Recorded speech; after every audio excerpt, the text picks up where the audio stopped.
Goodbye. Hello and welcome back to my CreativeTalks channel. This video is a part 2 of my Steal Like an Artist talk. So I want to just go ahead and just get right into it and continue from where I left off. We were going on to chapter 7 of the book, Steal Like an Artist. So let's go there. Any second. So, chapter 7 says, geography is no longer our master. You may live somewhere that's not that hip and cool.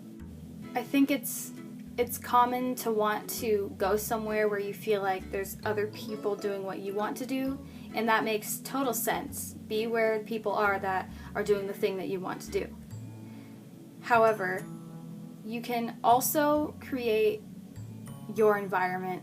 Once you're a part of the music scene or a part of whatever artistic scene you want to be a part of, you are shaping that scene. You're making it what it is. So if you don't like something, change it. If you don't like where you live, move. If you can't afford to move, make your environment what you want it to be. You shouldn't let any location hold you back. Be nice. The world is a small town. Definitely choose your battles wisely and consider how what you're saying may affect your future audience, or it may just affect what people think of you as a whole. So be careful. Be nice. Whatever it means to be nice, according to you, you should try to be that kind of nice. My idea of being nice is staying positive at least 98% of the time, and then sometimes throw my opinion out there to let people know that I'm not just, sugar and sweet all the time. I do have opinions, I'm a human, I have convictions, and I'm capable of giving constructive criticism or voicing that I don't like something. But if you're sitting on somebody's page or like somebody's YouTube channel and you're just like being rude on all their videos, or you're just being a troll, then you just need to stop doing that. That's mean. The idea is to not feed the negative things. Sometimes you will. It's inevitable. You're gonna dislike something in the world, and you might want to talk about how much you don't like it, because the things you like and the things you don't like make up who you are. However, what the book here is trying to say is that when you feed into negativity, then you're not focusing on what's positive. And what's positive is you creating and putting yourself out there. It's not most important that you please every single person, or that every single person pleases you. What's most important is that you please yourself with your creations, and that what you're doing makes you happy. That's one way you can try to stay positive. Be boring. It's the only way to get work done. That is the truth. The only way that you can get work done is if you shut yourself off from the world, say no, say I don't have time for you right now, I only have time for myself, I need to take care of myself, and my hobbies or passions, I need to feed myself through creativity.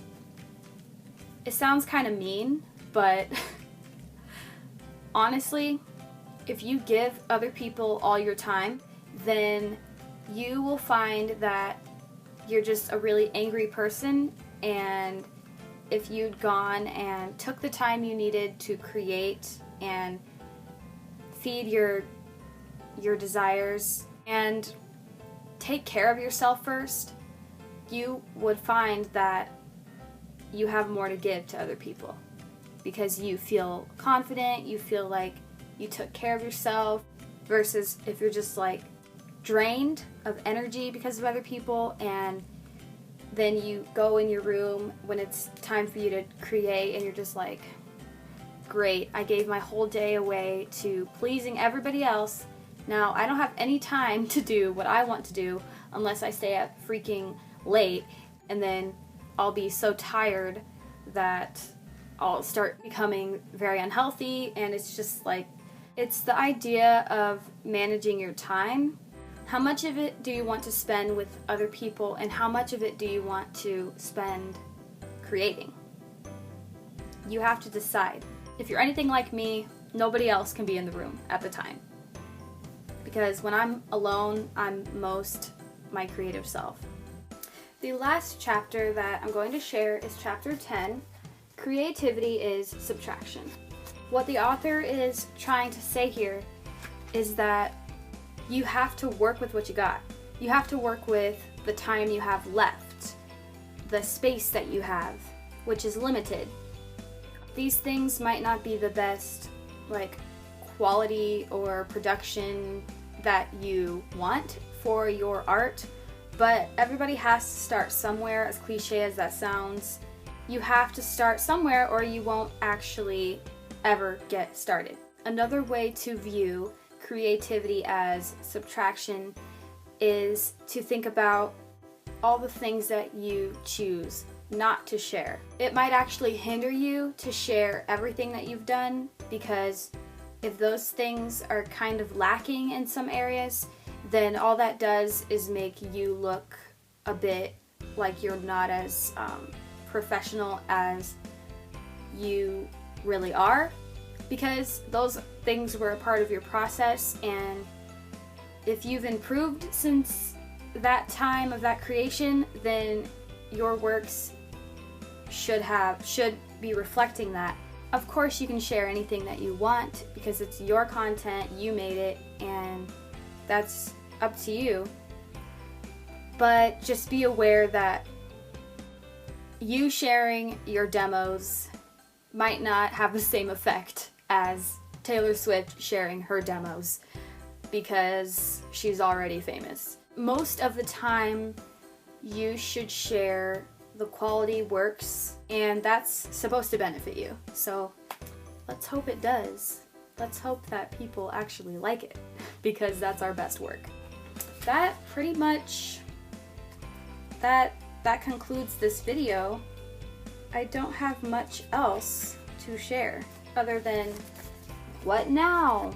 There's a checklist. I don't know if I've done any of these things, but this is like gonna help you figure out like what the F you're supposed to do after reading this book, because you got all this information, but you may or may not feel inspired.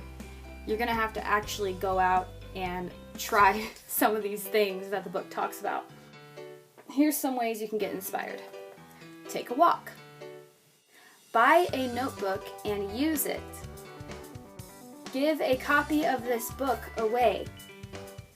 I'm kind of doing that, but like indirectly. Start a blog if you're into that. Take a nap. That's a good one. And here's a bunch of books that the author recommends that you read. I don't believe I've read any of them. So there's definitely a lot of resources out there like this book that you can take advantage of if you want to just grow as an artist and as a creative being, and you want to stretch yourself and not just be like complacent in what you are and never branch out. So this is a resource, and there's lots of other resources out there. You've got the internet. You've got so many creative people out there you can talk to if you can catch them on their spare time. And you have YouTube, and you have me, and I'm there for you if you want to hear more about creative stuff. I'm sure I could share more about my actual songwriting and like what I do when I create. I could definitely make videos about that.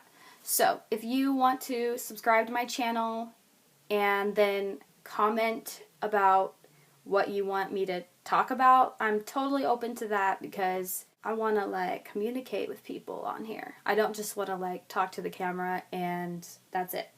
So definitely consider that as something you could do.